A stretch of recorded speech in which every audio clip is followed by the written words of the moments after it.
everyone, welcome to all on this channel the Kota Pulse by Unacademy। आज का ये video बहुत ही खास है आप लोगों के लिए, क्योंकि आज मैं उस सवाल का जवाब देने जा रहा हूं जो आपके जहन में रहता है और कई बार आपने ड्यूरिंग द ऑफलाइन क्लासेस या अगर आप ऑनलाइन क्लासेस कर रहे हैं तो ऑनलाइन क्लासेस के दौरान पूछा है कि फिजिक्स किस तरीके से पढ़ें। फिजिक्स के जब क्वेश्चंस को हम पढ़ते हैं तो हमें स्ट्राइक नहीं करते। फिजिक्स के क्वेश्चन को पढ़ने के बाद हमें यह समझ में नहीं आता कि what should be the first step. मतलब आज मैं आपके साथ वो स्ट्रेटेजी शेयर करने जा रहा हूं जिस स्ट्रेटेजी को फॉलो करके फिजिक्स का पेपर कई सारे अपने स्टूडेंट्स फोड़ चुके हैं। मैं यहां पर आपके साथ कोई हवाबाजी नहीं करूंगा। मैं आज आपके साथ अपने टीचिंग एक्सपीरियंसेस और मेरे स्टूडेंट्स जिन्होंने फिजिक्स में बहुत अच्छा स्कोर किया उनके जो एक्सपीरियंसेस हैं और वहां से जो ओवरऑल एक कंक्लूजन निकल करके आया, एक कॉमन फैक्टर्स जो कि मैंने कई सारे टॉपर स्टूडेंट्स के साथ जब डिस्कशन किया तो ऑब्जर्व किए, वो आपके साथ यहाँ पे मैं शेयर करने जा रहा हूँ। आपको एक जानकर के बहुत अच्छा भी गुड फील होगा कि अभी आपको पता है कि कुछ दिन पहले जेईई एडवांस का रिजल्ट आया और उसमें मोर देन 100 स्टूडेंट्स मेरे ऐसे रहे जिन्होंने फिजिक्स में पेपर 1 और पेपर 2 मिलाकर के अबव 75 मार्क्स स्कोर किए आउट ऑफ 120। तो उसमें से कई सारे स्टूडेंट्स के साथ मेरा डिस्कशन भी रहा कि through out the JEE preparation उनकी जर्नी कैसी रही। तो वो सारे जो एक्सपीरियंसेस मुझे समझ में आए उन स्टूडेंट्स के, वो आपके साथ यहाँ पे डिस्कस करने जा रहा हूँ। और मैं आपको बता दूं कि अगर आप इस स्ट्रेटेजी को थ्रू आउट द सेशन अगर फॉलो किया तो आपकी कई सारी जो समस्याएं ना फिजिक्स सब्जेक्ट में वो आपकी खत्म हो जाएंगी और साथ ही साथ you can also score a top marks in physics. जैसे आपके जहन में एक सवाल ये रहता है ना कि सर क्वेश्चंस पढ़ने के बाद समझ ही नहीं आता कि what should be the first step, और फिर जब क्लास में उसका सॉल्यूशन बताया जाता है तो उस सॉल्यूशन को देखने के बाद लगता है इसमें क्या था, ये तो मैं खुद भी कर सकता था। लेकिन मुद्दा यही है ना कि आप कर नहीं पाए, आपको वो फर्स्ट स्टेप स्ट्राइक नहीं किया। कई बार ऐसा होता है कि क्वेश्चंस की लैंग्वेज को पढ़ने के बाद हम समझ नहीं पाते। कई बार ऐसा होता है कि क्लास में हमें सब कुछ समझ आ रहा होता है लेकिन जब घर जाकर के होमवर्क अटेम्प्ट करते हैं तो हम कंप्लीटली ब्लैंक हो जाते हैं और इवन सब कुछ अच्छा चल रहा होता है लेकिन जब एग्जामिनेशन हॉल में जब हम क्वेश्चंस को पढ़ते हैं तो हमें समझ ही नहीं आता what should be the step. तो एक जेईई एडवांस जैसे एग्जाम्स को बहुत अच्छी रैंक्स के साथ अगर आप क्वालिफाई करना चाहते हैं तो आज का ये सेशन आपके लिए बहुत ही इंपॉर्टेंट है। तो मेरी सभी स्टूडेंट से रिक्वेस्ट होगी कि जो भी इस सेशन को देख रहे हैं इस वीडियो को एंड तक देखिएगा, क्योंकि मैं आपको यहाँ पे बताने जा रहा हूँ most effective way to study the physics to score the top marks. तो चलिए स्टार्ट करते हैं डिटेल्ड डिस्कशन।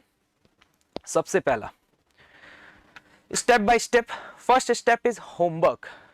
मैंने जनरली ऑब्जर्व किया है कि फिजिक्स में स्टूडेंट्स को लगता है कि क्लासेस अटेंड करने से, एक अच्छी हैंड राइटिंग में नोट्स बनाने से, कलरफुल पेन यूज करने से, फॉर्मूलों को डिब्बे में बंद कर लेने से वो फिजिक्स सीख रहे हैं।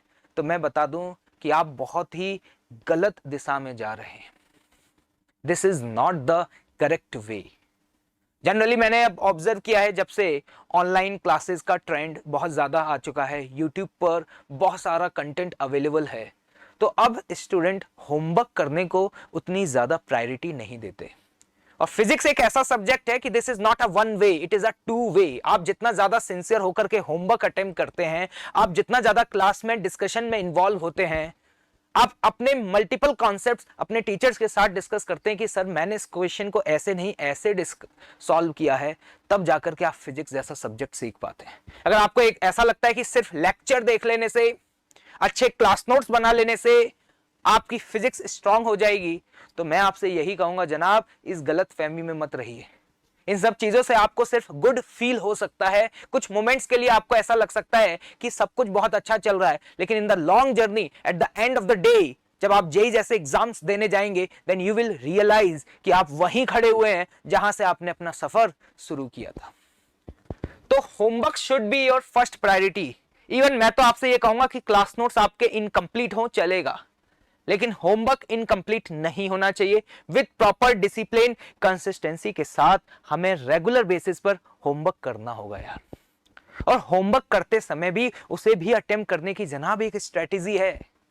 मैं देखता हूं कि स्टूडेंट्स ने क्वेश्चन पढ़ा, क्वेश्चन समझ में नहीं आया, उसे लेकर के ½ एन आवर तक बैठे हुए हैं, सोच रहे हैं, नहीं हुआ फिर भी ट्राई कर रहे हैं, मतलब एक एक क्वेश्चन पे कई बार स्टूडेंट एक एक दिन में 50-50 मिनट इन्वेस्ट कर देते हैं। और अगर आप इस तरीके से अटेम्प्ट कर रहे हैं होमवर्क, तो पता है उसका नुकसान क्या होगा?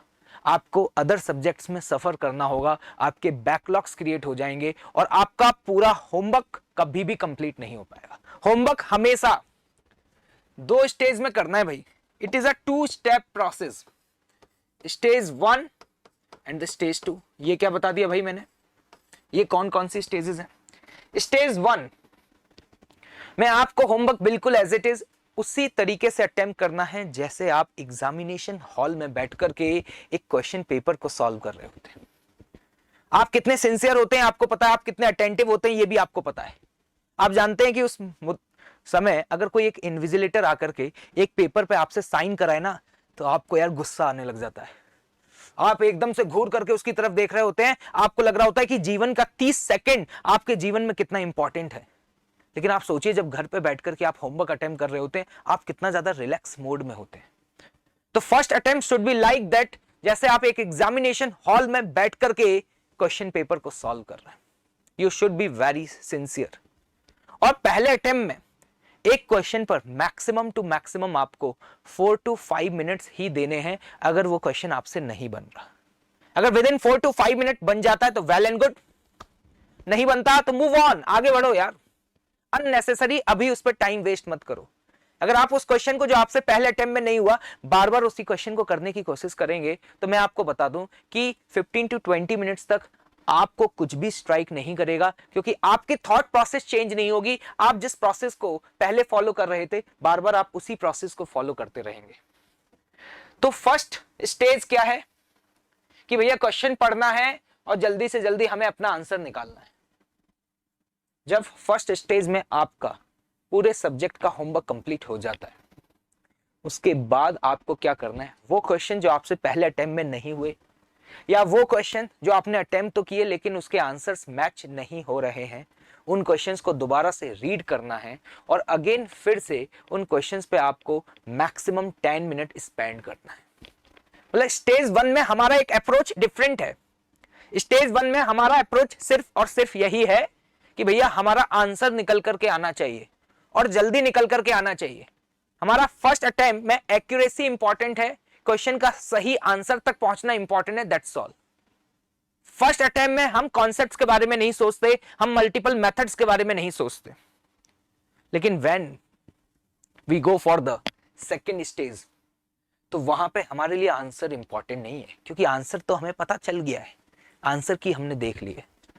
जब हम स्टेज 2 पर हैं तो हमारी फर्स्ट प्रायोरिटी पता है क्या है?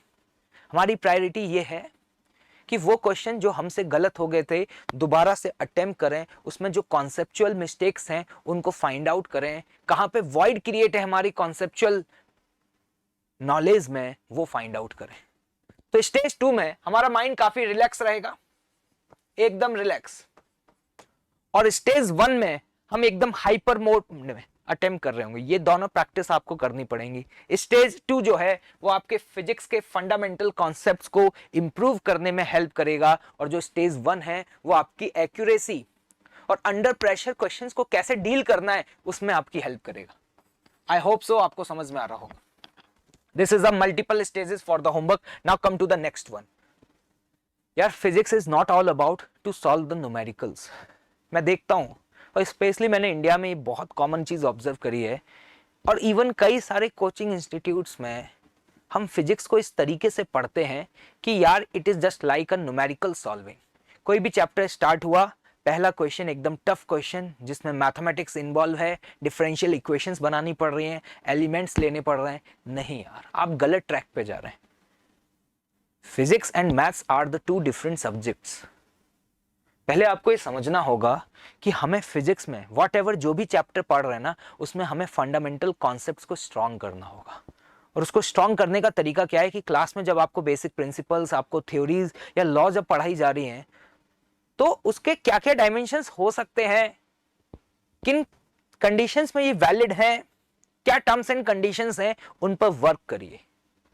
न्यूमेरिकल्स इंपॉर्टेंट हैं, लेकिन डायरेक्ट अगर आप न्यूमेरिकल पे कूद जाएंगे, क्योंकि आजकल का मैंने जनरल ट्रेंड देखा है कि स्टूडेंट्स जो है वो कॉन्सेप्ट्स पे वर्क ही नहीं करते, वो थ्योरी को समझना ही नहीं चाहते, वो उस कॉमन थीम को समझना ही नहीं चाहते। वो बस ये चाहते हैं कि हमारे सामने डेटा फीडिंग के क्वेश्चंस आए, डायरेक्ट फॉर्मूला में वैल्यूज पुट करें और हमारा आंसर निकल जाए। यार this is a wrong track, you should not move in that direction. और अगर आप उस डायरेक्शन में जा रहे हैं, you can't get good marks in physics for JEE advance. तो फंडामेंटल कॉन्सेप्ट्स को समझना क्लास में जब पढ़ाया जा रहा है, तो मुद्दा यह नहीं है कि इस क्वेश्चन का आंसर कैसे आएगा। हमारा ऑब्जेक्टिव चेंज हो गया है। आज हमारा ऑब्जेक्टिव ये रहता है कि हमने किसी भी क्वेश्चन को पढ़ा तो उसके बाद इसका आंसर ए कैसे लाना है। ऑब्जेक्टिव ये नहीं है कि इसका आंसर ए कैसे आया या इसका आंसर ए लाने के लिए मैंने कौन से मेथड्स को फॉलो किया।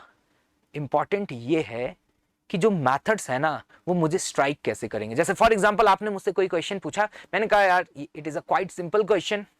इसमें तो पहली equation momentum conservation and the second equation is work energy theorem. तो दो इक्वेशंस, दो वेरिएबल आप सॉल्व कर दो। आपने मोमेंटम कंजर्वेशन लगाया, वर्क एनर्जी थ्योरम लगाया, आपका आंसर आया, टिक किया। Now you are excited, you are feeling like yes मेरा आंसर आ चुका है। This is a incorrect way. मुद्दा ये नहीं है कि उसमें मोमेंटम कंजर्वेशन और वर्क एनर्जी थ्योरम लगेगा। मुद्दा ये है कि क्वेश्चन पढ़ने के बाद मुझे कैसे स्ट्राइक करेगा, मेरे दिमाग में थॉट कैसे आएगा कि पहली इक्वेशन मोमेंटम कंजर्वेशन से बनेगी और दूसरी इक्वेशन वर्क एनर्जी थ्योरम से बनेगी। मतलब क्वेश्चन पढ़ने के बाद ये हमें कैसे स्ट्राइक कर रहा है कि कब हमें कौन से प्रिंसिपल्स या कौन से फंडे लगाने हैं यार। तो वहां पे आपको वर्क करना पड़ेगा। जब भी आप किसी भी क्वेश्चन को सॉल्व करते हैं या किसी भी थ्योरम को अप्लाई करते हैं, तो हमेशा ask one question to yourself कि ऐसा क्यों। जैसे मुझे एक बात समझ में आती है कि जब भी मैं किसी क्वेश्चन को पढ़ता हूं और उस क्वेश्चन में अगर मुझसे velocity as a function of position पूछा गया है या किसी अननोन फोर्स का वर्क पूछा गया है, तो मुझे तुरंत स्ट्राइक करता है कि yes I should use a work energy theorem. जब भी मुझे लगता है कि velocity as a function of time की बात कर रही जा रही है, तो मुझे लगता है yes I should use a impulse momentum theorem. तो भाई हमें हर चीज को ना कनेक्ट करना पड़ेगा, हमें अपने फंडों पे वर्क करना पड़ेगा। ये नहीं है कि सिर्फ फॉर्मूला याद किया और डेटा फीड किया और हम एक्साइटेड हैं कि यस हम फिजिक्स सीख रहे हैं। नहीं, this is not a correct way, you should improve it. I hope so कि आपको ये बात समझ आ रही होगी। So work on your fundamental concepts. Next one, basic principles. यार क्लास में जब कोई भी चीज पढ़ाई जा रही है, फिजिक्स में कोई भी चीज बताई जा रही है, कोई भी फॉर्मूला आपको बताया जा रहा है ना, तो उस फॉर्मूले को मगअप मत करो यार।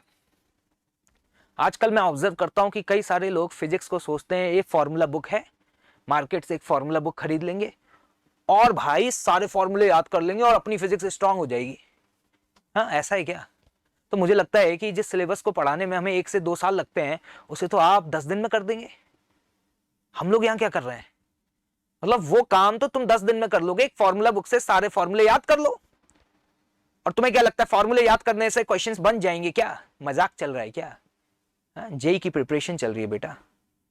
फॉर्मूले याद कर लेने से कोई फिजिक्स नहीं सीख जाता, और अगर ऐसे सीख जाते तो वो सिलेबस जिसे हमें कंप्लीट कराने में 1 से 2 साल लग जाते हैं, शिद्दत से हर दिन रेगुलर एफर्ट मारने पड़ते हैं, उसे तो आप 10 दिन में कंप्लीट कर देते ना। तो आप किस डायरेक्शन में जा रहे हैं आप ये देखिए, आप बहुत गलत डायरेक्शन में जा रहे हैं। फॉर्मूले याद करना इंपॉर्टेंट नहीं है। मैं देखता हूं कि प्रोजेक्टाइल मोशन में इंक्लाइंड प्लेन पे फेंका तो अलग फॉर्मूला, टावर से फेंका तो एक अलग फॉर्मूला, ग्राउंड टू ग्राउंड फेंका तो अलग फॉर्मूला, हवा चल गई तो अलग फॉर्मूला। अबे क्या मजाक बना के रख दिया है क्या फिजिक्स का यार तुम लोगों ने? न्यूटन लॉज ऑफ मोशन में एक पुली है, 2 ब्लॉक है, अलग फॉर्मूला, 2 पुली 3 ब्लॉक है, अलग फॉर्मूला। अबे हर चीज के लिए फॉर्मूले याद कर रहे हो। अच्छे स्टूडेंट्स कभी इस तरह की नौटंकी नहीं करते हैं। किसी भी अच्छे स्टूडेंट से मिलोगे ना, किसी भी मेरे स्टूडेंट से मिलोगे, और अगर तुम उससे ये पूछोगे कि भैया आपने फिजिक्स में कितने फॉर्मूले याद किए हैं, तो वो बताएगा भाई फंडामेंटल कॉन्सेप्ट्स पता है, F बराबर ma होता है ये पता है, फ्री बॉडी डायग्राम बनाना आता है, और कुछ इंपॉर्टेंट फॉर्मूले हैं लाइक इलेक्ट्रोस्टैटिक्स में है, मैग्नेटिज्म में है, जो सच में जरूरी है, वो हमने याद किए हुए हैं और इतने से हमारा काम हो जाता है। हर सिचुएशन के लिए नया फॉर्मूला याद मत करो यार, उस सिचुएशन को समझो और वहां पे जो आपने बेसिक कॉन्सेप्ट्स पढ़े हैं, जो बेसिक प्रिंसिपल्स पढ़े हैं, उनको अप्लाई करने की कोशिश करो यार। तो यार प्लीज इस चीज का थोड़ा सा ध्यान रखें। नेक्स्ट फॉर्मूला, अभी तो सर आपने मना किया था, आपने यहाँ पे चौथा पॉइंट लिख रखा है इंपॉर्टेंट फॉर्मूला, गजब टोपीबाज हो आप। मतलब जिस चीज के लिए मना कर रहे हो, चौथा पॉइंट वही है। सुनेगा भाई, हर एग्जाम की नीड अलग अलग है। आपको पता है मेंस का पैटर्न किस तरीके का रहता है और आपको पता है एडवांस का पैटर्न किस तरीके का रहता है, लेकिन हमें हर सिचुएशन को डील करने के लिए तैयार रहना है। फॉर्मूले याद करने हैं, बिल्कुल करने हैं, लेकिन सारे फॉर्मूले याद नहीं करने, हर कंडीशन के लिए याद नहीं करने। जो बहुत इंपॉर्टेंट है, जो आपके क्लास में टीचर चिल्ला चिल्ला के कह रहा है ये इंपॉर्टेंट है, ये मुद्दे की बात है, यस उसे याद करना है, लेकिन उस फॉर्मूले के साथ उसके टर्म्स एंड कंडीशन भी याद करनी है। बगल में लिखिए यार कॉपी में, ये नोट्स आपके खुद के हैं, उनको सुंदर बनाने पे फोकस मत करिए।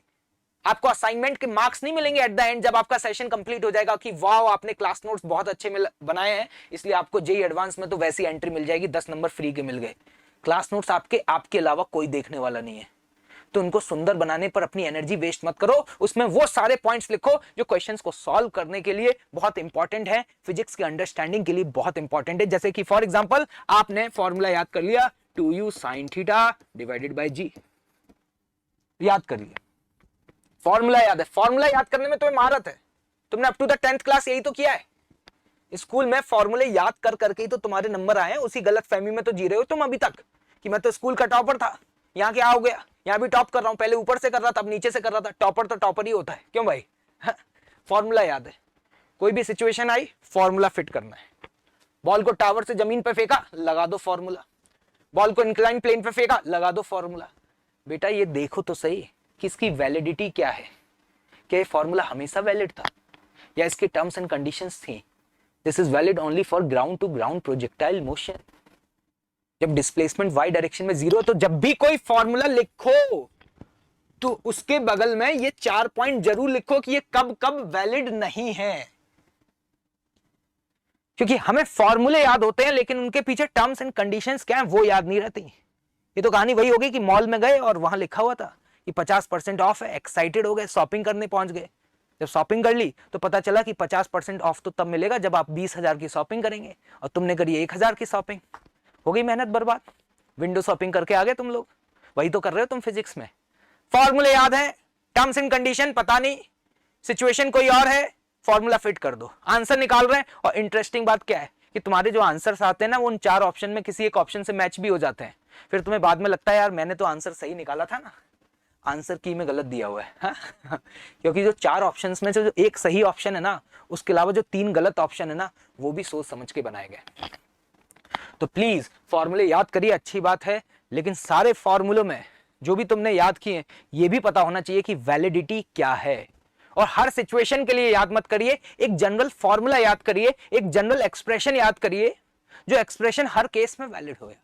जैसे कि फॉर एग्जांपल मैंने आपसे बोला, अगर आप में से कुछ लोगों ने कैपेसिटर पढ़ा हो, चार्जिंग ऑफ कैपेसिटर पढ़ा हो, तो मैं ये कहता हूं कि Q as a function of time t लिखना अगर मैं चाहता हूं तो इस एक्सप्रेशन को मैं इस तरीके से रखूंगा। अगर जनरल एक्सप्रेशन है तो Q0 plus Q infinity minus Q0 into 1 minus e की power minus t by tau. मैं इसको याद रखना चाहूंगा ना यार, this is a general expression. ये तब भी वैलिड है जब इनिशियली t बराबर 0 पर कैपेसिटर पार्शियली चार्ज है। ये इवन तब भी वैलिड है जब कैपेसिटर डिस्चार्ज हो रहा है। तो मैं इसको याद करूंगा ना, मैं 4 फॉर्मूले क्यों याद करूं कि चार्जिंग के लिए अलग, डिस्चार्जिंग के लिए अलग। अबे एक याद करो ना, और इसकी वैलिडिटी क्या है, ये कब वैलिड है ये पता है तुम्हें। ये एक्सप्रेशन तब ड्राइव किया जब you have a simplified circuit, you have a single battery, single capacitor and single resistance. तो हर चीज का एक जनरल एक्सप्रेशन बनाओ और उस जनरल एक्सप्रेशन को याद करो, स्पेशल कंडीशंस को याद मत करो, क्योंकि जितनी भी स्पेशल कंडीशंस हैं वो इन जनरल एक्सप्रेशन से ही तो ड्राइव हुई हैं यार। मैं लोगों से पूछता हूं वर्क डन का फॉर्मूला बताइए, लोग बोलते हैं F vector dot displacement vector. अरे पगला गए हो क्या यार तुम? Force vector dot displacement vector जो तुम बोल रहे हो ना, ये वर्क की डेफिनेशन नहीं है। This is a special case when a force is constant. Work की जनरल डेफिनेशन अगर याद करोगे तो वर्क की जनरल डेफिनेशन है integral of F vector dot ds vector. जो तुम मुझे बता रहे हो वो इसका एक स्पेशल केस है। व्हेन फोर्स इज कांस्टेंट तो इंटीग्रल साइन से बाहर आ जाता है, अगर फोर्स कांस्टेंट नहीं है तो इंटीग्रल साइन से बाहर नहीं आ पाएगा। और ये जो ds है, this is not a displacement of a body, this is a displacement of the point of application of force.